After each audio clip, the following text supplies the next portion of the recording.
Baitira kwayo. Lezoko. Munotambe.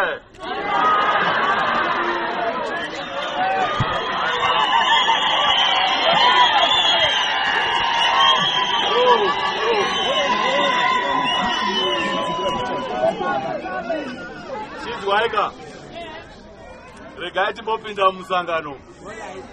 Ndafara chaizvo kuti tasangana. I am okay. We have to continue this fight. Be well. Chinja!